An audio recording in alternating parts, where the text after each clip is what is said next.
Hello, everyone, and welcome to Slash Film Daily for Friday, March 8th, 2019. On today's episode, we are going to dive into a full-on spoiler discussion of Captain Mar-Vell. This is Slash Film Editor-in-Chief Peter Sciretta, and joining me on today's podcast is Slash Film Weekend Editor Brad Oman. Hey, that's me. And writer Hoai-Tran Bui. Hey, everyone. And today we have a special guest with us. We have the host of Marvel Studios News and Superhero News, Sean Gerber. How is it going, Sean? Going great, Peter. Thanks for having me. Yeah, I when we were about to do this podcast, I was like, if we can get anybody on to talk Marvel, it has to be Sean. Sean is like the biggest Marvel Studios nerd I know, and I say that in the most respectful way possible. It can only be meant respectfully. There's no way I would ever interpret that as an insult. So. Yeah. Okay, so it should be said before we dive into this that this isn't going to be a review podcast. This is us talking about the Captain Mar-Vell spoilers. So if you have not seen Captain Mar-Vell, there really is no reason for you to listen to this podcast unless you just want to spoil everything for yourself. But, I mean, if you want to do that, fine. But I would recommend against that. So I'd say pause this and, go see the movie and then come back to this. So you have been warned. Massive spoilers for Captain Mar-Vell coming up. Briefly, HT, what did you think of the movie? I enjoyed it a lot. I thought that it did well inside the formula, the Marvel formula that it was kind of bound to, but I think that it kind of excelled beyond that because of the great performances from Brie Larson, Samuel L. Jackson, who had such a great buddy comedy routine to them that I want to see more of them. And of course, and Ben Mendelsohn, of course, who is just so good and doing something just beyond what everyone else is doing in that cast. But I really enjoyed it for the performances of the cast. And also I enjoyed the sort of the more dreamy sort of flashback structure that they have with this, which I thought was an interesting little twist on the origin story. Oh, for sure. And I loved Lashonda Lynch and her character and what that brought to the heart of the story. I agree with you with the buddy cop story. I feel like that, it took a little while for this film to get started, but once it hits that, I was in. Brad, your thoughts on Captain Mar-Vell? Yeah, I'm pretty much right there with HT. I like that they mixed up the formula for telling an origin story a little bit so that it felt a little bit more refreshing and engaging, breaking it up like that and giving us kind of pieces of Carol Danvers' history instead of giving us a straightforward chronological origin story with a nice touch. Tying her in with the rest of the Marvel cosmic universe and also having the Tesseract be part of it already made her feel like a big part of the Marvel Cinematic Universe without having to really push her into it before she has a decent sized role in Avengers Endgame was really cool, and I think everyone's great in it. Brie Larson's outstanding. Samuel Jackson feels like he was transported from the past to do this role, and Ben Mendelsohn is hilarious and a scene stealer as Talos, the leader of the Skrull. So yeah, I really enjoyed this one a lot. Oh, Mendelsohn's so good. By the way, last night I updated my Marvel Cinematic Universe movies ranking, which I have on my letterbox. I'll link it in the show notes. But including the short films, there's been 28 releases that are, technically canon in the MCU. And for me, Captain Mar-Vell was number 15. So kind of almost dead in the middle there.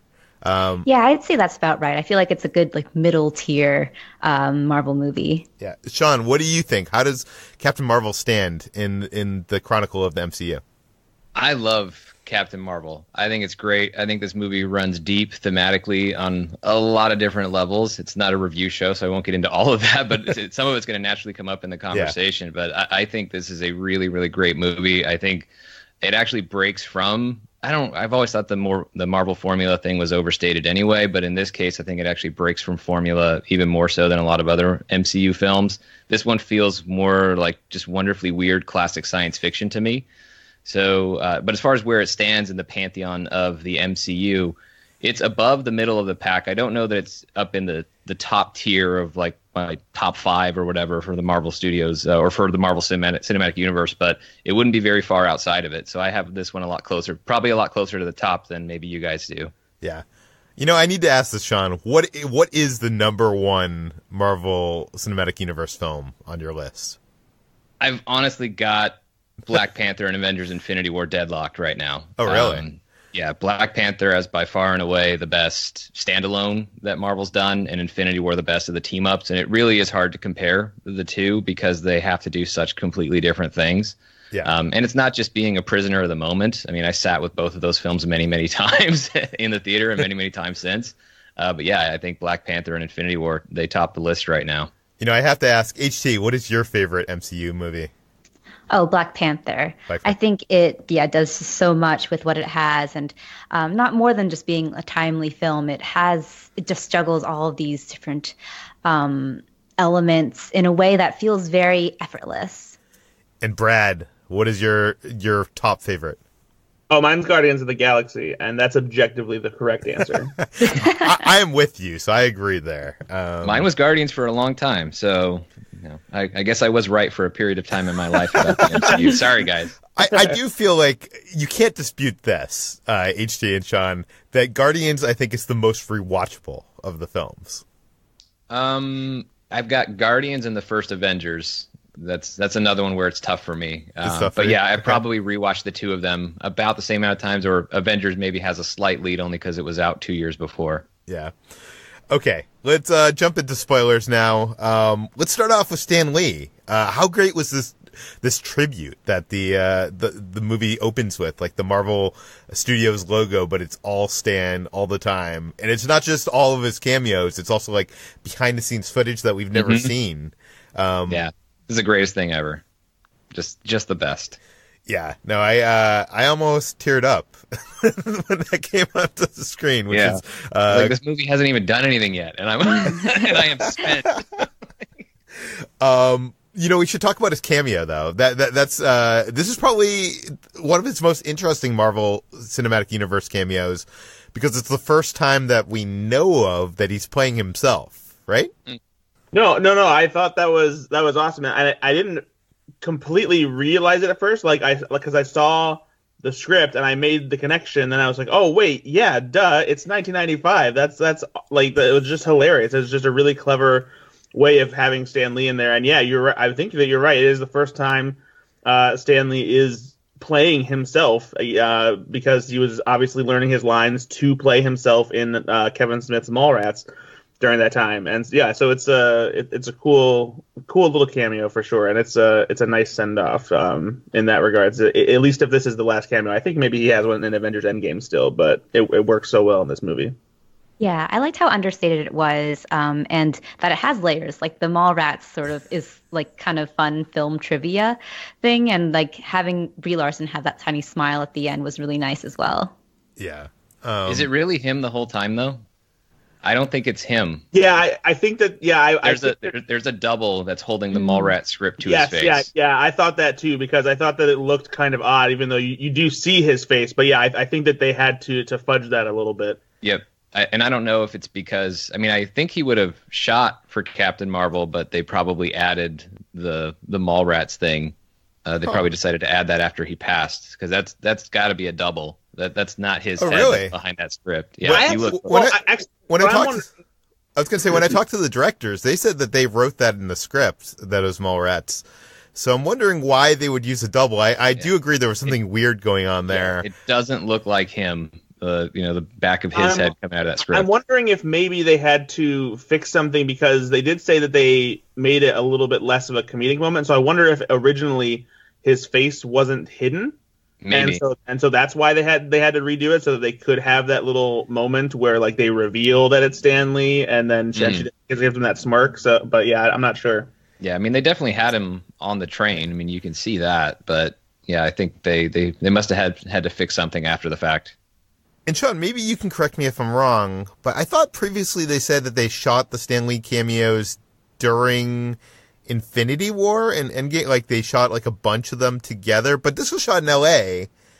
Captain Marvel was shot in LA, so I'm assuming they could have just had him out because he lives in LA. They probably did for that one, and then obviously couldn't have him again if they needed to fix something. I don't know, maybe the point where they decided they needed to fix something, it might have even been before he passed, but he wasn't available to be part of whatever they needed to do. But yeah, he shot. I remember when he shot 4 at once, but I think. Yeah.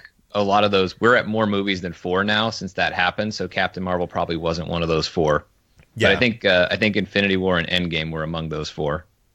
And, Stan Lee's appearance in Mallrats is one of my favorite. I mean, it probably is my favorite of all of his appearances. I think a lot of people call that a cameo, but I feel like it's way more than a cameo. He's like, a supporting role in that movie. Okay, let's talk about the Skrull twist. This is the thing I think that is surprising most people. And it's something I really loved about this film because, you go in expecting Mendelsohn to play the big bad, as he always does. And you go in, expecting the Skrulls to be the evil green bad guys. But it turns out they were the good guys after all. What did you guys think?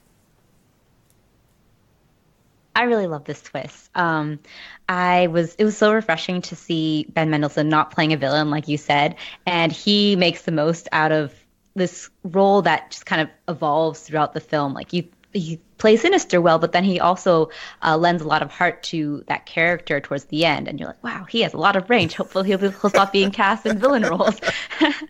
And I think that this was a nice subversion too, because the Skrulls in the comics have been depicted as big bads in the past. And I've always been a little bit confused as to how the Kree have played a role in the MCU in the past anyways, because they've been depicted mostly as the villains. So I was wondering how they would sort of work that into Captain Marvel, in which at the beginning Carol believes that she is Kree. So I thought this was a good way of doing it, also kind of working in a nice little anti-war message too to the film. Yeah. What does the Skrull twist mean for the possibility of us actually getting to Secret Invasion? Sean, do you have any ideas? I think it means it's not happening. I mean, I think this is the way the Marvel Cinematic Universe has chosen to go about it. Now, just because these Skrulls were okay doesn't mean there aren't any bad Skrulls out there. But I think the subversion that HT was talking about, it's that idea that, hey, if anybody's trying to paint an entire race as terrorists or whatever else, they're probably the ones who are the bad guys, not the guys being painted as terrorists based on no information. And this is where I think Captain Marvel just goes into full-blown classic science fiction allegory. I think there's a lot in play here, and I think it has a lot to do with a lot of the rhetoric that's been spewed over the past few years. I don't think it's unintentional. I don't think it's coincidental that Minerva calls Earth or C-53 a shithole. And when you match that up with talking with repeated phrasing about border security in this, talks about terrorists protecting the borders, all those kinds of things. I don't think it's an accident. I wouldn't be surprised if it was a line that was added in additional photography. That Talos says thousands of us have been scattered across the galaxy, talking the idea of family separation. Like, I think Captain Marvel is very much about these things. And if you follow Ryan Fleck on Twitter, he cares very much about those things. So this is where I think Captain Marvel runs so much deeper. And to me, it's worth it. It's better storytelling rather than to just paint the Skrulls into this corner of being bad guys like they are in the comics. I think this shift actually works, and it's supported by the comics because not all the Skrulls ultimately are bad in the comics. That's how they are when they're introduced. But that notion of just introducing a race of people and saying they're all bad is obviously an outdated concept and can actually be a harmful concept. And I love the way Captain Marvel deals with it. Even if it means that we don't get Secret Invasion, the story's not that good anyway, so I'm already over it. Well, I mean, they've always been taking the good concept of the story and not actually the story itself, like, as evidenced with, Civil War, I think is probably the best example of that. Mm-hmm. I did ask Kevin Feige this question about, does this mean that we're not heading towards a Secret Invasion? And he said that he didn't think that means that at all. I'm going to publish this interview next week, but he basically said what you said, that the Skrulls are diverse and multi-layered as any intelligent life form, and that there's certainly bad versions of the Skrulls, and that could eventually, we could eventually go there. It's the typical Kevin Feige deflector shield of exactly. Yeah. Him saying nothing something. Means anything. Nothing means anything, Peter. Yeah. Let's talk about the Mar-Vell twist, which I thought was pretty interesting because going into this film, everybody I think assumed that Jude Law was playing that character who is traditionally kind of like a mentor role. Is that correct, Sean? Yeah, I mean it's I think, yeah, that's pretty much Mar-Vell was, I mean, in the comic books, Carol was kind of the Air Force liaison with the Avengers and also Mar-Vell. But it's really funny in Captain Marvel, in Carol Danvers' origin, like she's barely in it when that explosion happens. It's really more about Mar-Vell and Jan Rog. So, but anyway, that's kind of how it was in the comics. But yeah, that relationship between Mar-Vell and Carol was mentor/mentee, but it wasn't even really. Originally, it wasn't even that strong of a relationship. It became stronger after she became Miss Marvel in a lot of ways. Yeah, and I kind of loved when we were having the sequences with Supreme Intelligence, how badass Annette Bening was in those sequences. She seemed like she was having a lot of fun playing it up. Yeah, I love her dancing in the leather jacket. That was just the best. Yeah. I'm wondering if that came about it must have come about organically on set of her, like, just probably. Like, yeah.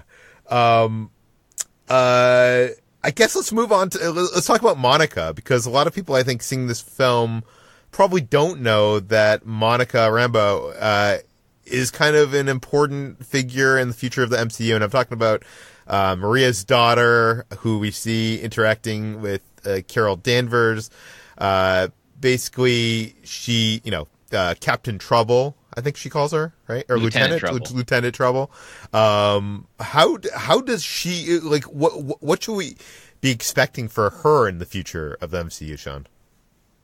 Well, she becomes a full-blown superhero. She actually was Captain Marvel before Carol was Captain Marvel in the comics, because Carol was still, I think, Ms. Marvel at that point. Carol's been a lot of things, but so has Monica Rambeau, and then one of her other superhero identities was Photon, which is Maria Rambeau's call sign on her jet in the movie. And then I think right now she's Spectrum. I don't know, but she becomes a superhero, like full-blown cosmic powered superhero in the comic books. I don't know if they'll go that route because it might be a little too coincidental to have her have a very similar power set to Carol. So maybe the idea they kind of tease a future for her in the film. Like, I can meet you out in space. I'll build myself a ship. So I don't know if maybe she's going to be more of a tech genius in the MCU or if she might get superpowers. But we know they also want to introduce Kamala Khan. And so that's going to have to be another incident where a young girl gets superpowers.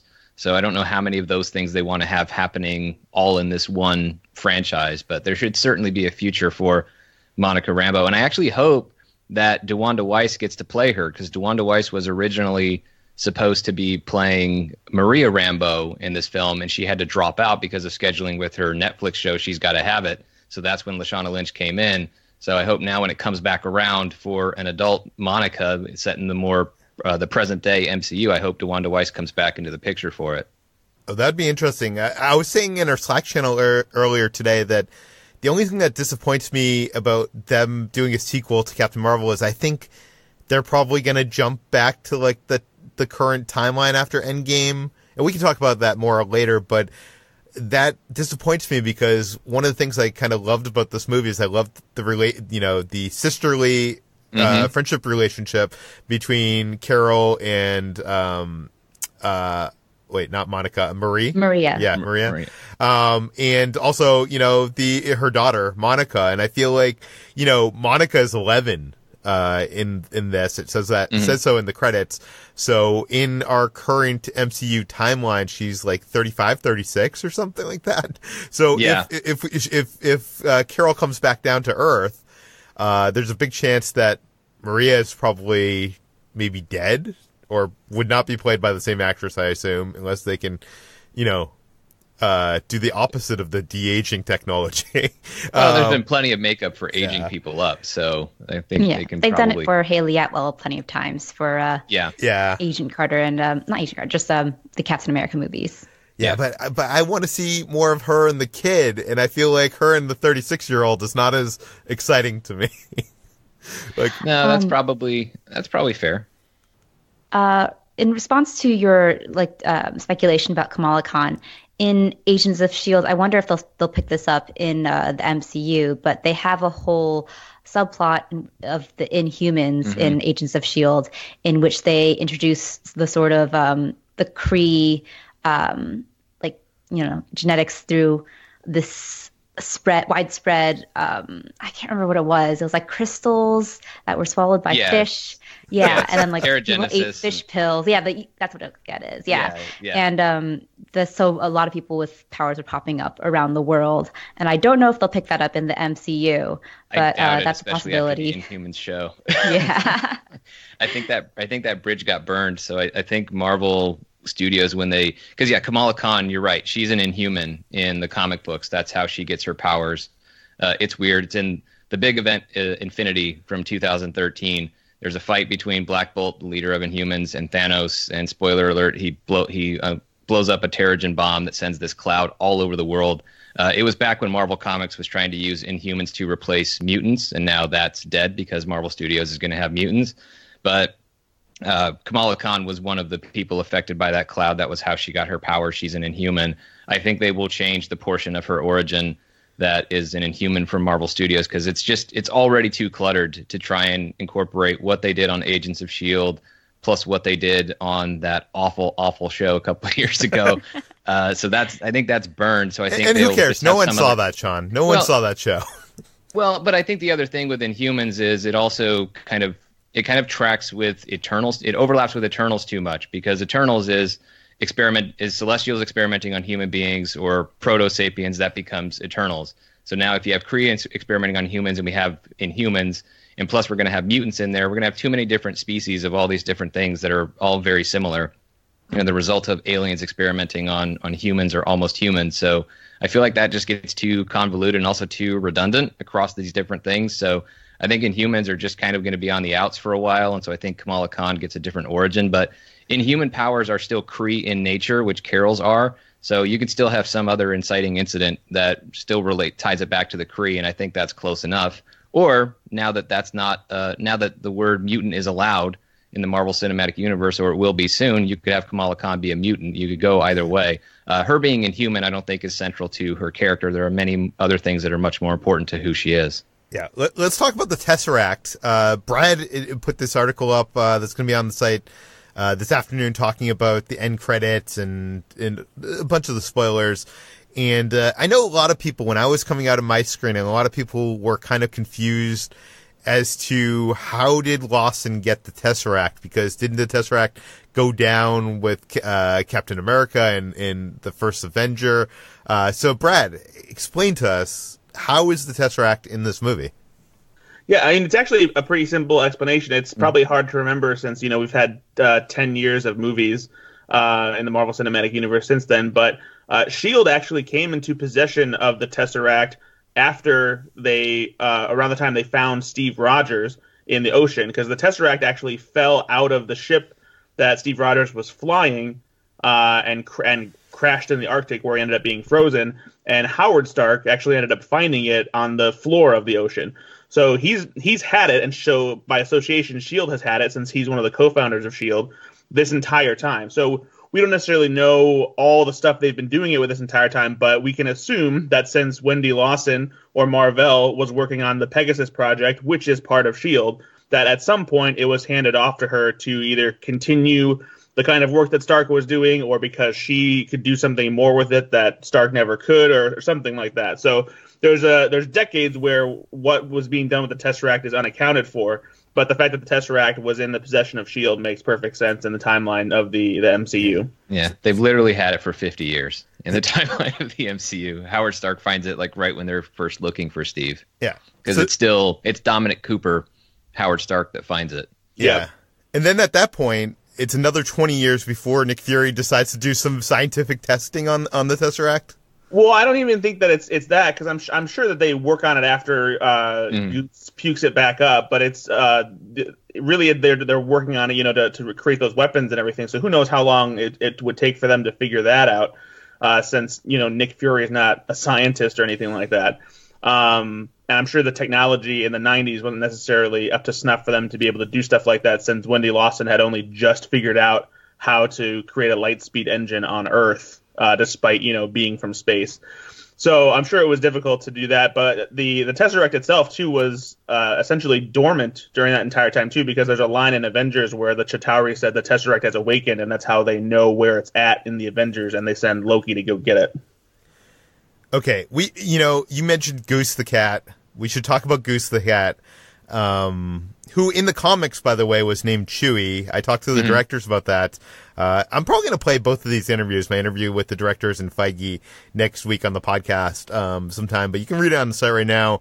And they basically said that the reason why they changed it was that when the comics came out that, Star Wars was kind of like a nostalgic thing, and now Star Wars is in the now and kind of big part of pop culture, so they decided to change it to something that was more nostalgic. And this one, obviously Goose fits Top Gun, which is on Air Force Base. So, but I guess the big question, I think a lot of people coming out of this movie, I think everybody loves Goose the cat, but they're wondering, what is a Flerkin? So Sean, I know out of all of us, the most about the Marvel universe. What is a Flerkin?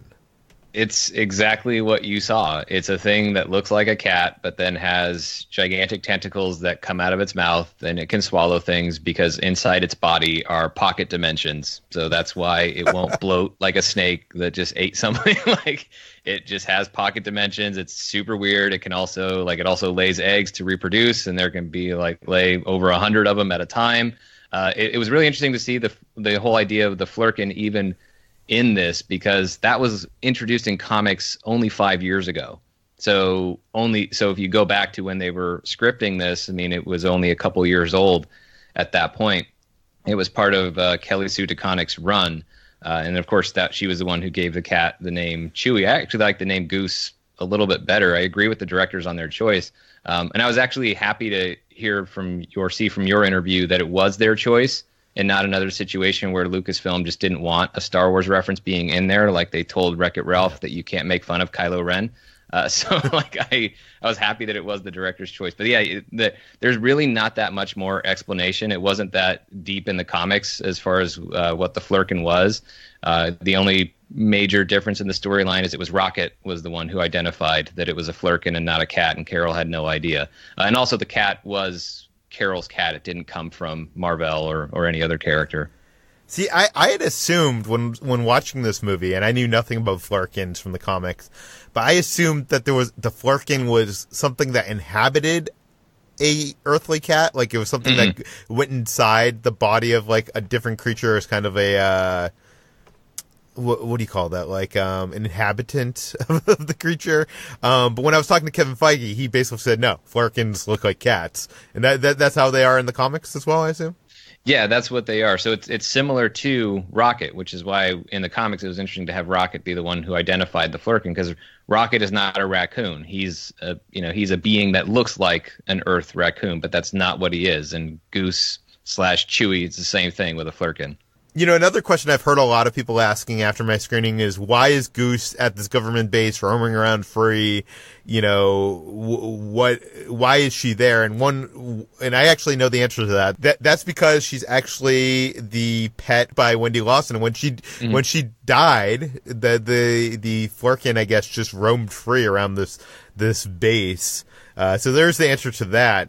One question I had is, Goose now dead? Because this takes place in the mid-90s, and the average life of a cat is 15 years, and it's been, more than 15 years since the events of this film. Or do Flerkins last longer than the lifespan of cat? Do we know that answer?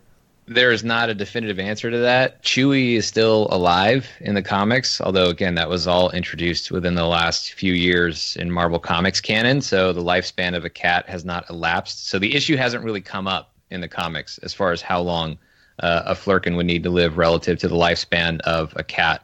So I would just presume that it's possible that a Flerkin has a much longer lifespan and can still be around. I mean, I would imagine something that has pocket dimensions on the inside maybe doesn't age at the same or deteriorate at the same rate that a normal cat would. So I would say there's probably a good chance we'll see Goose again. Where has Goose been, though, for the past 20 years is the big question, I think. Oh, I said to Feige, I was like, I want a short film on the Disney Plus streaming service that shows us that Goose the cat was like just off screen for all these major events in the 10 years of the MCU. Like a Zeppo style. Yeah. Really short film. Like, they're having that huge fight in in Avengers Tower, and like Goose accidentally knocks something off that like ends up being in the shot of the, something like that. And Feige laughed and he said that with the Disney Plus streaming service, stuff like that is something they can explore. So so he didn't. Well, the other thing to know about Flerkin trivia is that they can actually kind of travel through dimensions. So Goose can get from place to place. In theory, if it's like the comics, doesn't necessarily have to walk from place to place. Could essentially teleport from one spot to another. So it would be pretty easy for Goose to get around and go wherever Goose wants undetected, as we kind of saw where Goose ended up being on the plane that Nick and Carol were on, and they had no idea. Ooh, some new powers that we'll find out in the sequel.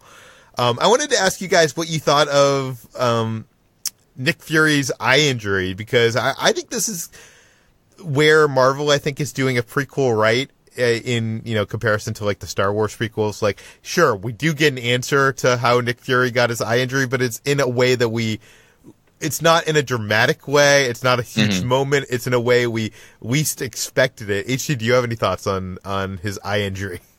Yeah, the tongue was firmly planted in the cheek when they did this. And I actually enjoyed that because I remember, with the build up to Solo, it's like, oh, how does he get his name? And it was something very anticlimactic. But here, there's a lot of sort of nods to it. Like throughout the movie, he keeps like getting injuries near his eye, or people are like, is your eye okay? And when it finally happens, it's almost like hilariously anticlimactic in a way that's very on brand for Marvel. Yeah, and I also love Nick Fury, like when Coulson asks him about how, is it true that this happened? And he's like, I cannot confirm or deny. like that's totally Nick Fury. That's I think Ben Mendelsohn makes that moment, because when he's like, oh, it's just a scratch, and Mendelssohn's just, no. I love that. That part, that's what makes it for me. And yeah, I do like that it's a little bit silly and a little bit anticlimactic, because that is kind of, Nick Fury is a guy who's had no shortage of epic moments in his life. It doesn't have to be an epic moment where he loses his eye. But I love that it calls back to the Winter Soldier when he says, last time I trusted someone, I lost an eye, because not long before Goose scratches him, he actually says, I'm going to trust you. I didn't even... scratches him. Brad, do you have any opinions on the Fury eye injury, or even Goose as a whole? No, I thought the eye injury was great, especially because of how much of a badass everyone thinks Nick Fury is, and the fact that the most signature part about his look was just because the Flerkin scratched his eye at a random time. So yeah, I think that's definitely great, and I loved Goose. Goose was such a scene stealer. I'm a cat person in general, so I just love seeing Goose, messing around and just being in a lot of different scenes, and the fact that he was even this alien creature that has this huge moment that the audience was in uproarious laughter when it was his like true form was revealed after fighting the Kree and taking the Tesseract in his mouth. So yeah, I hope we get to see more Goose at some point. I would love to see him pop up either in another Guardians of the Galaxy movie or in a different cosmic Marvel movie at some point. Do we think, with the end credits scene, do we think that he will just randomly cough up like things from that pocket universe? Like he's just going to be like coughing up hairballs of Krees for like the next 10 years? Or like is it that the Tesseract just held so much power and he needed to get it out of him? I think maybe he chose to give it back to Nick Fury. I think Goose probably has the ability to choose what he coughs up what he coughs up out of a pocket dimension and what he keeps down. We keep going back and forth. She keeps down. Yeah, we keep going back and forth. Is Goose a she or a he? Do we know? It's a she. It's a she. Yeah. Wendy Lawson says Goose likes you. She doesn't normally take to people. Oh, okay, I didn't. Yeah, I must have missed that because I thought Goose was a boy cat, and I assumed then as a boy Flerkin. Yeah, I think people just go with boy because Goose was a male character, and then Chewie was a male character as well. But no, it's female. Yeah, during my interviews, I got corrected a couple times that it's a she, or that the cat is a she. And although I think some of the cats that actually play Goose, there's like 4 or 5 different cats. Some of them are male. So yeah, the main one was named Reggie. So I'm guessing that was a male cat. Yeah. Okay, let's talk about one of the most controversial parts of this movie. One of the parts that I think a lot of fans I've heard a lot of fans don't like. But I kind of like the Protector Initiative. This is like the thing that Fury is putting together. It's what ends up becoming the Avenger Initiative, and him taking that name, Avenger, from the, I guess the nickname that Carol Danvers had on her jet there. So, Brad, do you have any problems with this? Not really. It does feel like a retcon kind of thing, but it also makes sense because Nick Fury doesn't know Captain America, who is dubbed the first Avenger in his own movie, which is technically still true, since he was the first hero to be on Earth. Yeah. But this is the first time Nick Fury has encountered a superhero, and so to be inspired by her pilot's call sign, just kind of makes sense, and it's I think that it's a totally fine moment, and it really doesn't change the legacy of what the Avengers mean or anything like that. So I feel like getting mad about it is really just unnecessary. Yeah, I had no idea people were mad about this. It was something that kind of made sense to me because, this is Nick Fury's first encounter face-to-face with the hero. And I like that kind of leads to him wanting to gather a whole team of superheroes. So it makes sense to me, and I don't know why people are mad, and people should stop being mad. I just don't. I think they just don't like the retconning of stuff. I think if Captain America, the first Avenger, wasn't named that, I don't think they would have a problem. It's also weird that the word Avenger means, a person who extracts punishment or inflicts harm in return for an injury or wrong, which I guess probably fit the team when they were put together in the comics. But really, honestly, they should have been called the Protectors, right? It's just a cool sounding name. Like, the word is not, even in the comics, it was never quite the right word if we were just going by the actual definition of an Avenger anyway. So I like that it came from Carol. Yeah. Steve is never called an Avenger in the movie. I know the title of the movie is Captain America, the First Avenger, but if everybody remembers why it was called that, that's because it needed to have that subtitle so they could drop the words Captain America when it was playing in certain international markets. Because in certain markets, it was just the First Avenger. It wasn't even called Captain America. So he was never called an Avenger in the story. And so the titles of the movies aren't part of, in my view anyway, it's not necessarily part of the canon of the story. So there was nobody who was actually called an Avenger. Consequently, Steve is the first Avenger because he was around when the team was, but he was the first one around of anybody who eventually became an Avenger, although technically Thor is the first Avenger. But for Captain Marvel, it should come from her. Like, why is Nick Fury going to settle on this name? Well, if it comes from the first superhero that he ever met, that makes complete sense.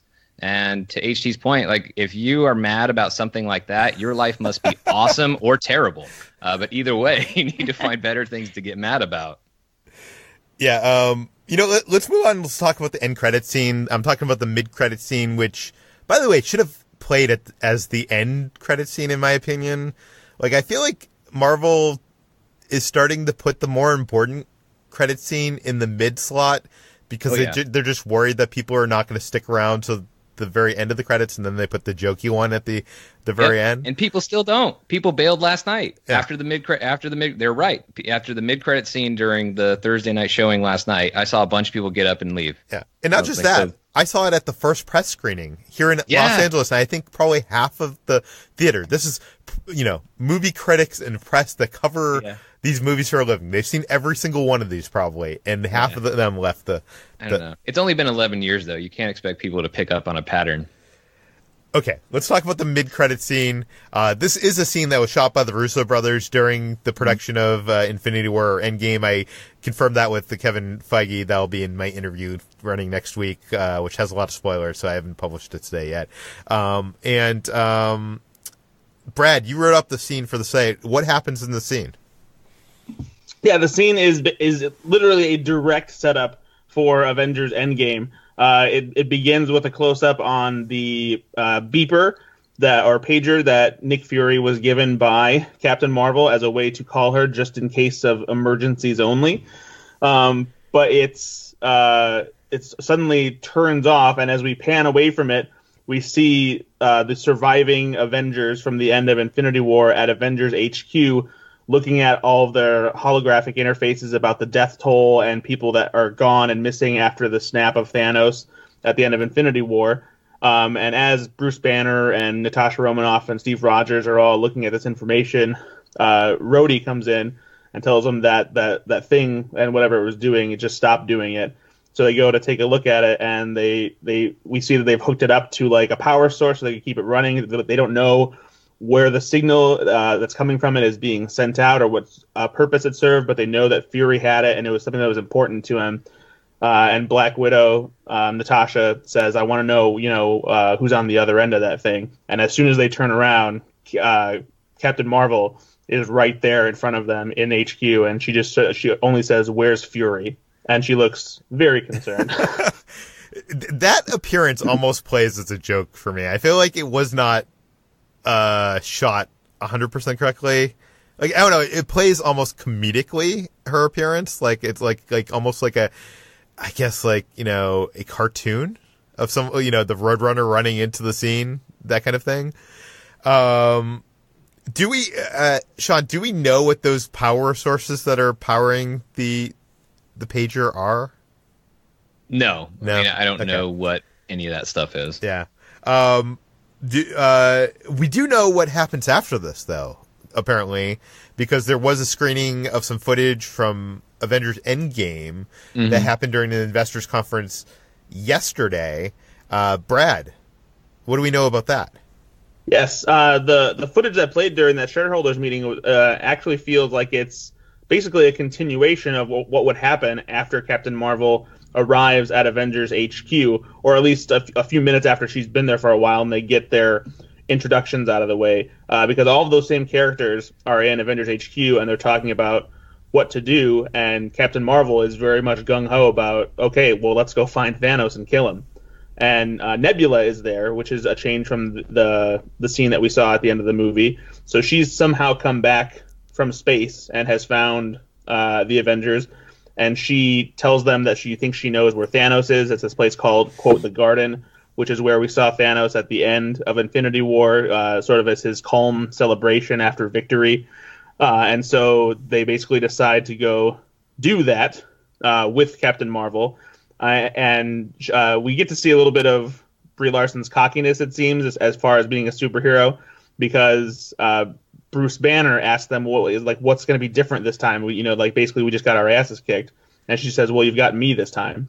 So it seems like Captain Mar-Vell is going to be a pretty key part in them defeating Thanos this time.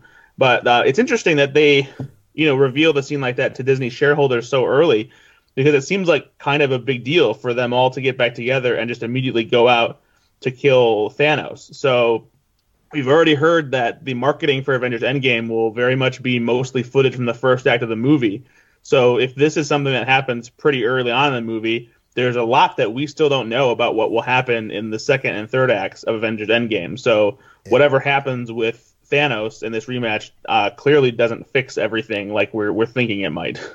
Another thing I wanted to bring up is, and I have an article about this on the site today, I'll link it in show notes, but one of the things I asked Kevin Feige is a lot of people are asking if Nick Fury had this pager for the last, 20-something years, why didn't he use it to call Captain Mar-Vell when, a big hole opened up in the sky and aliens attacked New York City? So I asked Feige this, and you can read the quotes in the piece, but basically he says that one thing, she does say there has to be a real emergency, and this is obviously he alludes to this is just an attack on one city, and they have the Avengers, they think they can handle it. The other thing is, I would say that how do you know that he's never hit it?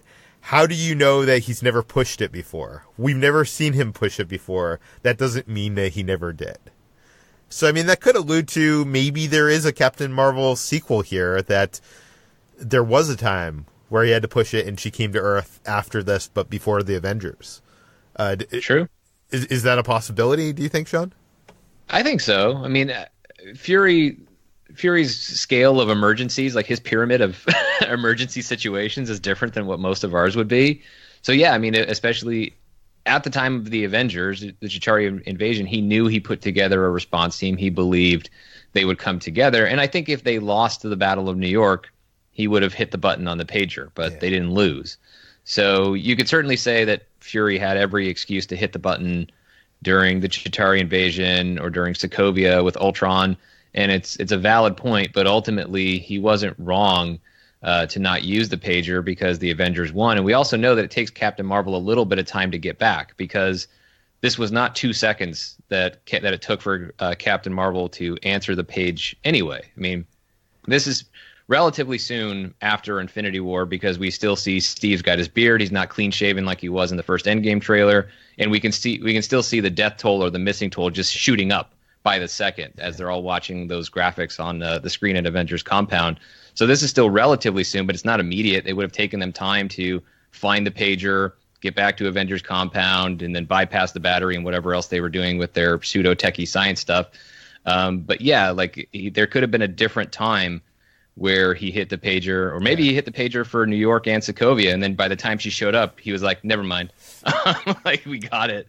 So that could have happened. But yeah, there could totally be a time between 1995 and 2012-ish for the Avengers, or even before Iron Man in 2008, where Carol did come back for something. Because I do think there's a chance the second movie happens between, not necessarily in the modern day, because there's also a confrontation that Ronan teases with Carol Danvers, and we wouldn't see that post 2014 because he dies in 2014 in the first Guardians of the Galaxy. So if they're ever going to pay off that confrontation between Carol and Ronan, then there would be another Captain Marvel story set between 1995 and 2014.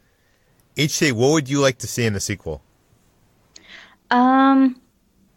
I don't know. I think I wanted them to go cosmic, though, because we haven't really seen a lot of Captain Marvel's sort of cosmic potential, except for like the beginning scenes. So I would like to see Captain Marvel 2, or whatever the sequel will be called, go a little bit more along the lines of like Guardians or Thor in terms of just like the cosmic realm.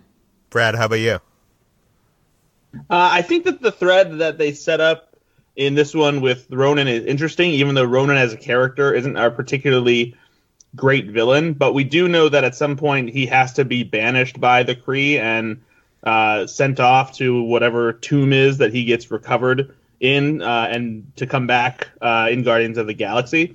So something else has to happen between him and presumably Captain Marvel, since he says they're going to come back for her. So I'd be interested in seeing how that played out. But I think maybe jumping ahead to the early 2000s by the time Captain Marvel gets made would be fun, because by that point we're looking at a time period that's 20 years old. So that, it'll be another fun. That's weird to think of. Yeah, I know, right? And so it'll be another fun, kind of nostalgic sort of movie if she gets to come back to Earth or something like that. But I did appreciate the cosmic side of this movie much more than the Earth stuff. So whatever happens, I hope they don't lose that weirder side of the movie, because I think that's what helps make it stand out from the rest of the usual Marvel origin stories.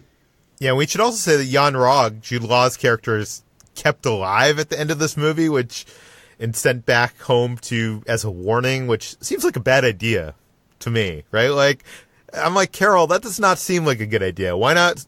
The element of surprise. Go there and surprise them.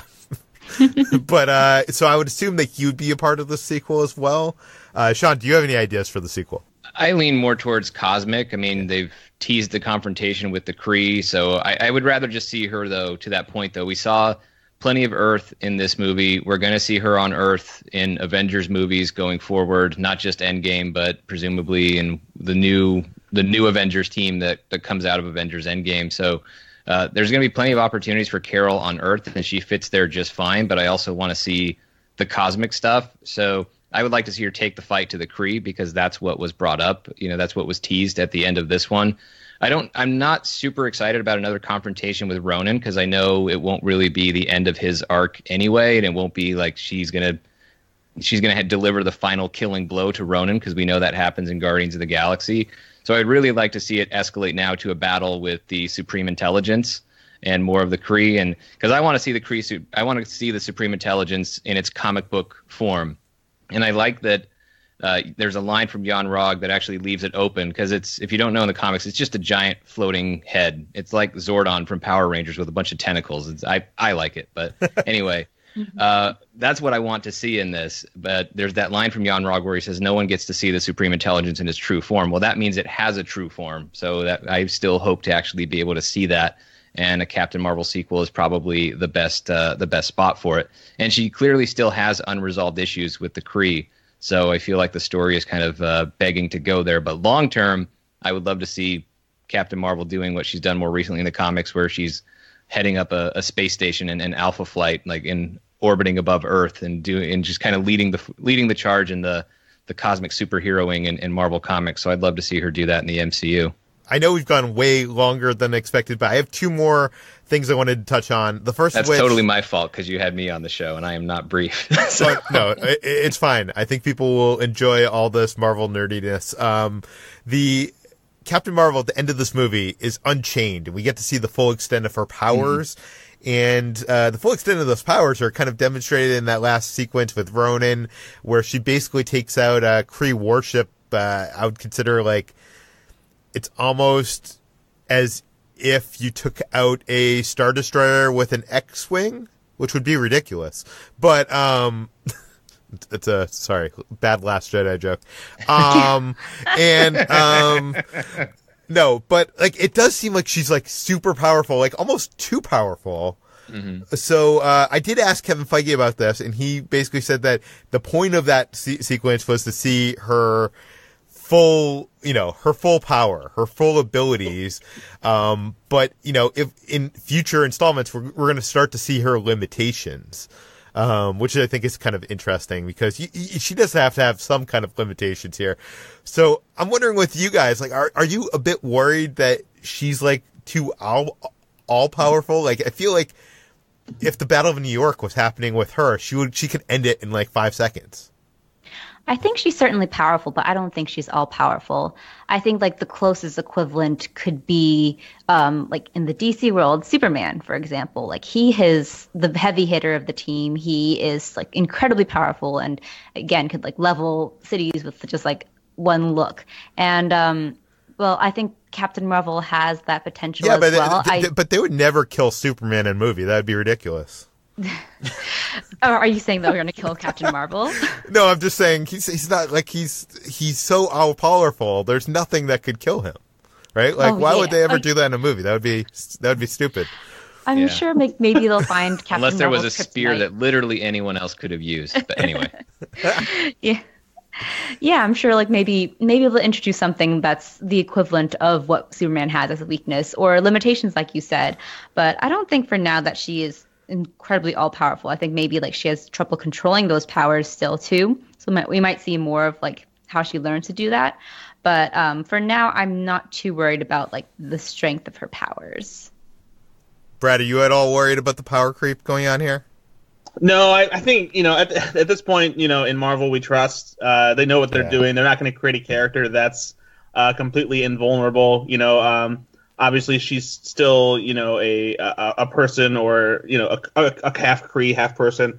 So she's bound still to have vulnerable, right? Of some kind. Yeah, exactly. There was actually recently when Kevin Feige was doing the press rounds for Captain Marvel, he said he's like no character in the Marvel Cinematic Universe is invulnerable. So they have she has some kind of weakness. She's not necessarily all powerful, even though she is obviously extremely powerful. I'm not worried about that whatsoever. Sean, is there any like obvious weaknesses in the comics that could be used in future movies? Not that I really know of. I mean, the only thing that they can change rules in the Marvel Cinematic Universe, and they can set limits on these things. Like, she is completely invulnerable in those moments where she's in what people call binary mode for Captain Marvel, because the powers are similar to when Carol Danvers was a character called Binary. So like she's glowing and flies and just is completely indestructible in those moments. She wasn't in that state for very long in the movie. So we don't know when we can't presume that she can hold that form for a very long stretch of time. So perhaps there's a limit on how long she can do that and how often she might be able to do that. That would be one limit you could put on her. Or you could establish something that might be able to, because the energy signature comes from the Tesseract. So if the Space Stone survives Avengers Endgame, maybe that's something that could be a weakness for her. You can always introduce weaknesses. Like I go back to Avengers Age of Ultron, And when Vision was introduced, he seemed completely invulnerable. He seemed completely unstoppable. He was going to be the Superman of the Marvel Cinematic Universe. And then the Russos manipulated his emotional vulnerability in Captain America Civil War and again in Avengers Infinity War, and showed that you could get to him and ultimately prove that he's physically vulnerable by tapping into his emotional vulnerabilities. So there are always ways to create stakes for heroes, even ones that are all-powerful, like Superman or like Captain Marvel, because sometimes maybe you don't get to them physically, you get to them emotionally by attacking someone that they love or someone that they care about. You can always do those kinds of things. Hulk was the strongest one there was until Thanos whooped his ass in Avengers Infinity War. So the pecking order of who's all powerful and who can and can't be beaten, that's always subject to change just based on the next script that's coming down, that's coming down in the Marvel Cinematic Universe, just like it's always been in comics.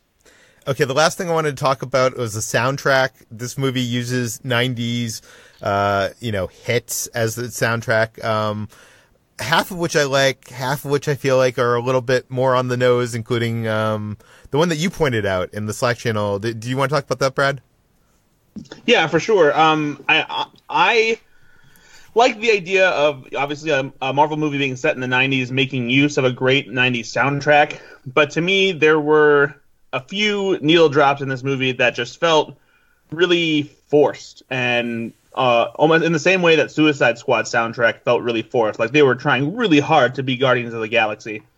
And the one that really stood out to me in this one that frustrated me was the use of No Doubt's Just a Girl during that climactic fight sequence between Captain Marvel and the Kree, because the song comes out of nowhere, and even though it's this energizing, badass girl song for her to fight to, it feels really inorganic in the way that it appears. And what's so frustrating to me about that is there's a jukebox in that room. You could have easily tossed a Kree into that jukebox. Well, they do. Seconds later, they toss a Kree into that jukebox. Right after. And I was like, wait a minute. This song is not playing within the realm of the movie itself. Why wouldn't you just do that so that it makes sense for it? Because most of the other songs are playing from radios or something like that. So it's just it seems weird. So that needle drop on top of also the use of "Come As You Are" when she gets brought back into Supreme Intelligence so that Yon-Rogg can try to brainwash her into coming back on their side doesn't make logistical sense, because she shouldn't have "Come As You Are" in her head, because she left Earth in 1989, and that song didn't debut until 1992. So unless the rest of the Kree have been jamming out to Nirvana somehow since then, there's no reason for that song to be part of that sequence. This is such a nitpick, but when you said this in the Slack, I was like, oh my God, you're right. Like, this is all a house of cards that's falling down. I'm just kidding. No, that does bother me now that I know that, though. I'm like, what is the reason for having that song in the background of that scene other than it being cool? Like, what is the story reason? Sean, can you come up with anything? I mean, you could say the lyrics have something could tie into some of the things that Carol is thinking and dealing with in the movie. So it has some emotional resonance, but it's a valid point that why would the Supreme, because this is all a show that's being put on by the Supreme Intelligence that's in conjunction with Carol's own mind and her own subconscious. So why would it be in her subconscious, and why would it be something that the Supreme Intelligence would play with? And the truth is, it wouldn't be. The only thing is, maybe in a scene that's cut, she overhears the song while they were hanging out at Maria Rambeau's house for a bit, and she liked it. I really don't know. There's not really a good story reason for it to be there. But I actually was bothered more by the other one that Brad brought up, the Just a Girl needle drop, because the score felt like it was getting bigger and bigger and bigger, and then it just stops. So just from the sound mixing perspective, it just felt jarring to be like, why have we switched to this? And it would have felt better if there was a visual cue of, somebody gets knocked into a jukebox, or one of the kids' Skrulls starts playing music or something, whatever. If it was actually playing in the environment, it would have felt much more natural. That was the needle drop that bugged me the most. The rest I was okay with, and even the Nirvana song I was fine with, even though, it doesn't make sense for it to be there. I just liked the song, so I didn't care. I gave it a pass.